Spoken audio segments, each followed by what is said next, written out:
Jakarta akan terus menjadi pusat perekonomian. Jakarta akan terus menjadi pusat kegiatan kebudayaan. Akan menjadi simbol dari bangsa Indonesia itu tetap. Nah, pemerintahannya ini sama. Tetapi Jakartanya akan tetap dan kita akan terus bangun Jakarta. Dan masalah-masalah yang ada di Jakarta akan terus kita ikhtiarkan untuk bisa diselesaikan. Jakarta sendiri sudah sangat padat, sangat macet, tetapi Jakarta tetap akan terus kita perbaiki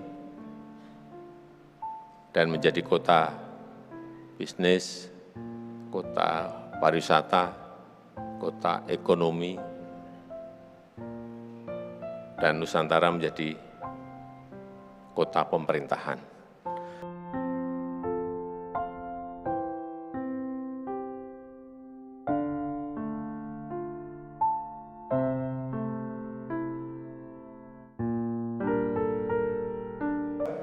Yang berkaitan dengan IKN Nusantara, saya cerita sedikit.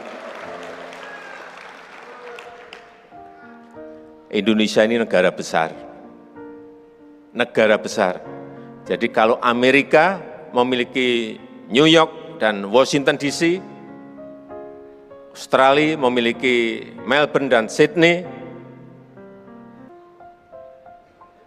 kenapa Indonesia tidak memiliki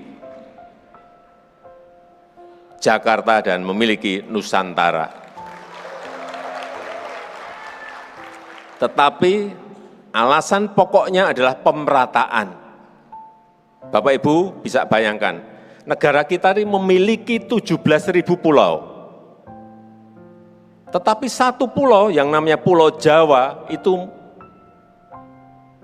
memiliki PDB ekonomi 58%. Ada di Jawa. Terus yang 16.999 pulau itu diberi bagian berapa persen? Semuanya ada di Jawa.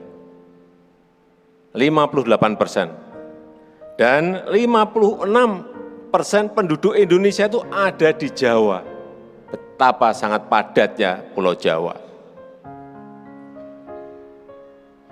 Sehingga memerlukan yang namanya pemerataan, pembangunan. Tidak Jawa sentris, tapi Indonesia sentris.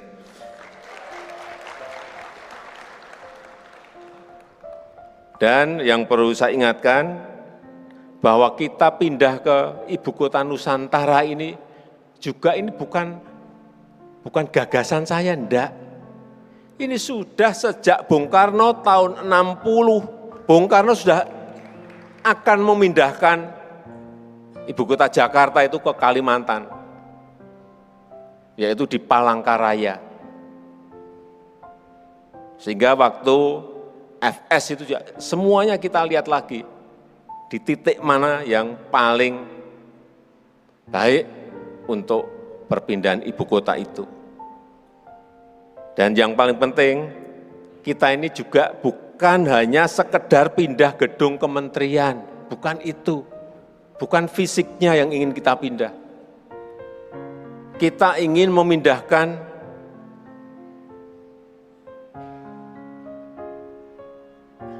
budaya kerja baru. Ingin memindahkan pola pikir yang baru di ibu kota ini, karena sistemnya sejak awal kita bangun, SDM-nya sejak awal kita siapkan. Sehingga kita harapkan nanti ibu kota baru ini betul-betul sebuah ibu kota yang negara lain tidak memiliki. Negara lain tidak memiliki. Memang ini bukan pekerjaan yang hanya setahun, 2 tahun. Ini mungkin akan selesai, insya Allah mungkin 15 tahun sampai 20 tahun. Tapi kita harus berani memulainya. Jakarta sendiri sudah sangat padat, sangat macet. tetapi Jakarta tetap akan terus kita perbaiki dan menjadi kota bisnis, kota pariwisata, kota ekonomi, dan Nusantara menjadi kota pemerintahan. Memiliki produk barang yang negara lain tergantung pada kita. Dan bahan-bahan mentahnya ada di Indonesia semuanya, yaitu yang sering saya sampaikan, EV baterai. Baterai mobil listrik. Yang nantinya ekosistem ini akan menjadi ekosistem besar, menjadi produsen mobil listrik. Karena kita nikel punya. Nikel kita memiliki. Tembaga kita memiliki. Timah kita memiliki. Boksit kita memiliki. Semua komponen yang dibutuhkan mobil listrik itu ada semuanya di Indonesia. Hanya yang dibutuhkan adalah mengintegrasikan bagaimana nikel yang ada di Sulawesi, tembaga yang ada di Sumbawa dan ada di Papua, timah yang ada di Bangka Belitung, boksit yang ada di Kalimantan Barat dan di Kepulauan Riau, semuanya bisa diintegrasikan menjadi barang yang namanya EV baterai, dan ekosistem yang lebih besar lagi menjadi mobil listrik yang ke depan itu semua negara akan membutuhkan. Dan apa? Nilai tambah yang kita akan dapat itu bisa berlipat-lipat. Jangan sampai kita sudah berpuluh-puluh tahun, bahkan beratus tahun sejak VOC, yang kita ekspor itu selalu bahan mentah, selalu raw material, sehingga nilai tambahnya kita tidak punya. Saya berikan contoh satu saja, nikel. Yang sudah kita stop tahun 2020, stop. Sebelumnya kita ekspor nikel itu setahun hanya bernilai 17 triliun. 17 triliun. Begitu kita buat yang komponen-komponen untuk katot, untuk prekursor, untuk besi baja, 2022 ekspor kita sudah 450 triliun. Dari 17 triliun menjadi 450 triliun. Tapi ada yang menyampaikan pada saya, Pak, tapi kan yang dapat perusahaan-perusahaan besar. Dan yang dapat juga ada yang dari perusahaan-perusahaan asing. Ingat ya, negara ini tidak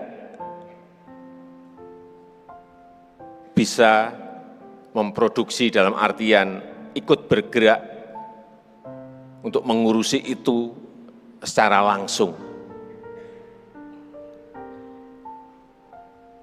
Meskipun kita memiliki BUMN ya, tetapi swasta pun itu juga menjadi aset kita. Kalau mereka memproduksi itu artinya apa? Dari 17 triliun menjadi 450 triliun itu, negara akan mendapatkan berlipat-lipat dari pajak perusahaan, dari pajak karyawan, dari royalti, dari penerimaan negara bukan pajak PNBP, dari biaya ekspor,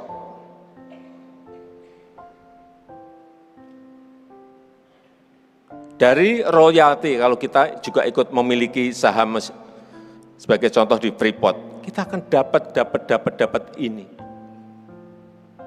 Dari sinilah negara mendapatkan penerimaan, mendapatkan pendapatan, dan ditransfer lagi ke daerah, ditransfer untuk dana desa, ditransfer untuk bantuan sosial, dapatnya dari situ.